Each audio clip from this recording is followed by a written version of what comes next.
आज हम एक बहुत ही दिलचस्प मीडिया कॉन्सेप्ट की बात करने वाले हैं। एक ऐसा कॉन्सेप्ट जो हमारे प्राचीन इतिहास को एक बिल्कुल नए ढंग से देखने की कोशिश करता है। तो चलिए बिना देर किए शुरू करते हैं। ये जो लाइन है, ये असल में एक नए चैनल द वैदिक ट्रेल ब्लेजर का हुक है। हम इसे एक केस स्टडी की तरह देखेंगे। और देखिए, ये लाइन अपने आप में हमें सोचने पर मजबूर कर देती है ना, कि क्या वाकई हमारा अतीत वैसा ही है जैसा हम जानते हैं।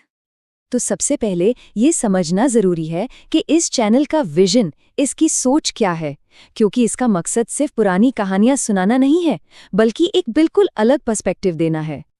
और ये है इस चैनल का सबसे बड़ा, आप कह सकते हैं, कोर आइडिया, कि जिसे दुनिया माइथोलॉजी या पुरानी कथाएं मानती है, वो असल में मिथक नहीं, बल्कि हमारा इतिहास है, हमारी साइंटिफिक विरासत। मतलब ये इतिहास और विज्ञान के बीच की जो लकीर है ना, उसे मिटाने की कोशिश है। तो सवाल उठता है, इतिहास या माइथोलॉजी? चलिए इसी सवाल की तह तक जाते हैं। देखते हैं कि अलग अलग सोर्सेस प्राचीन भारत की टाइमलाइन के बारे में क्या कहते हैं। क्या यह सिर्फ विश्वास की बात है या इसके पीछे कुछ ठोस तर्क भी हैं? देखिए, अगर हम मेन स्ट्रीम टाइमलाइन की बात करें, जो हमें ज्यादातर इतिहास की किताबों में मिलती है, तो वैदिक सभ्यता को करीब 1500 ईसा पूर्व के आसपास रखा जाता है। यही वो टाइमलाइन है जो हम सबने स्कूलों और कॉलेजों में पढ़ी है। लेकिन एक दूसरा नजरिया भी है। वैदिक विज्ञान को मानने वाले कहते हैं कि हमारे अपने ग्रंथ एक बहुत पुरानी और लगातार चलती आ रही सभ्यता की तरफ इशारा करते हैं। उनका तर्क ये है कि अगर हम कहीं बाहर से आए होते तो उसकी कोई याद, कोई जिक्र कहीं तो मिलता हमारे ग्रंथों ने, लेकिन ऐसा नहीं है। बल्कि ये पर्सपेक्टिव तो कुछ और ही कहता है। ये साइंटिफिक और आर्कियोलॉजिकल डेटा का इस्तेमाल करके ये बताता है कि शायद लोग भारत से बाहर गए थे।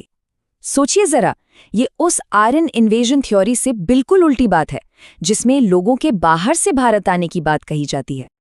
अच्छा, तो ये तो हुई लोगों के आने जाने की बात, लेकिन इससे भी ज्यादा दिलचस्प ये है कि क्या ज्ञान और विचार भी एक जगह से दूसरी जगह गए?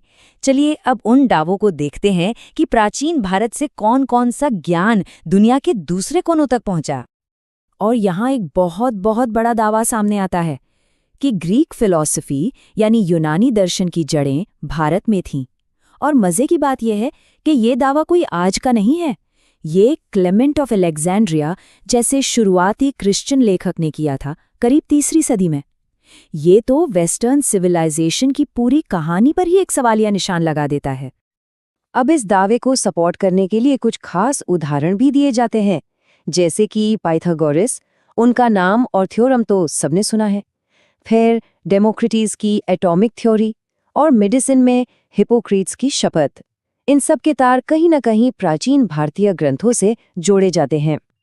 और इन सभी ज्ञान प्रणालियों के दिल में है सांख्य जैसा गहरा दर्शन। सांख्य का नजरिया ही अलग है। वो कहता है कि ये दुनिया 2 चीजों से बनी है, पुरुष यानी चेतना या कॉन्शियसनेस, और प्रकृति यानी मैटर। तो ये सिर्फ घटनाओं की बात नहीं है, ये तो रियलिटी क्या है, इस पर ही एक फंडामेंटली अलग सोच है। तो ये फिलॉसफी और आइडियाज काफी गहरे हैं, काफी कॉम्प्लेक्स हैं। सवाल ये है कि इन्हें आज की डिजिटल दुनिया तक कैसे पहुंचाया जाए। और यहीं पर इस चैनल का मिशन आता है, इस ज्ञान को दुनिया भर में 15 भाषाओं में फैलाना, जो अपने आप में एक बहुत बड़ा डेटा ड्रिवन चैलेंज है। अब अगर ग्लोबल ऑडियंस तक पहुंचना है तो डिजिटल दुनिया को तो समझना ही पड़ेगा। तो सवाल ये है कि इंटरनेट पर किन भाषाओं का राज है। चलिए जरा डेटा देखते हैं ताकि पता चले कि ये मिशन कितना मुश्किल है। तो डेटा क्या कहता है? देखिए, इंटरनेट पर भाषाओं की एक हायरार्की है, एक रैंकिंग है। लगभग 50% यूजर्स सिर्फ इंग्लिश और चाइनीज का इस्तेमाल करते हैं। मतलब साफ है, अगर दुनिया तक पहुंचना है तो इन 2 भाषाओं को आप इग्नोर नहीं कर सकते। और यहाँ एक बहुत ही इंटरेस्टिंग चीज दिखती है। दुनिया में सबसे ज्यादा बोली जाने वाली भाषाएं और इंटरनेट पर सबसे ज्यादा इस्तेमाल होने वाली भाषाएं, ये दोनों लिस्ट एक जैसी नहीं है।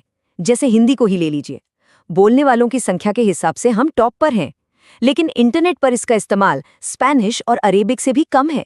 ये बात किसी भी ग्लोबल आउटरीच स्ट्रैटेजी के लिए बहुत मायने रखती है। तो ठीक है, भाषा एक चैलेंज है, लेकिन इससे भी बड़ा और शायद सबसे गहरा चैलेंज है दो अलग-अलग वर्ल्ड व्यूज को एक साथ लाना। एक तरफ है हमारा प्राचीन वैदिक दर्शन और दूसरी तरफ मॉडर्न साइंस। और ये सिर्फ फैक्ट्स की बात नहीं है, ये तो नजरिए की, पर्सपेक्टिव की लड़ाई है। और ये बात एकेडमिक पेपर्स में भी दिखती है। ये जानने के, नॉलेज के दो अलग-अलग तरीके हैं। मॉडर्न साइंस बाहरी दुनिया को ऑब्जेक्टिवली देखता है, मतलब ऑब्जर्वर से अलग। वहीं वैदिक नजरिया कहता है कि ऑब्जर्वर यानी चेतना, वो तो रियलिटी का ही एक हिस्सा है, उसे अलग नहीं किया जा सकता। तो आखिर में हम कह सकते हैं कि ये पूरी केस स्टडी हमें दिखाती है कि ये बहस सिर्फ तारीखों या कौन पहले आया इसकी नहीं है, ये इससे कहीं ज्यादा गहरी है। ये बहस असल में इस बात पर है कि ज्ञान क्या है और हम इस दुनिया को, इस रियलिटी को समझते कैसे हैं। इन दो तरीकों के बीच एक टकराव है। और ये हमें एक बहुत ही जरूरी सवाल के साथ छोड़ जाता है। आज जब प्राचीन परंपराएं और मॉडर्न साइंस एक दूसरे के सामने आ रहे हैं, तो हम जानने के इन अलग-अलग तरीकों के बीच एक पुल कैसे बना सकते हैं? इन अलग-अलग नजरियों को एक साथ कैसे ला सकते हैं? इस पर सोचना तो बनता है।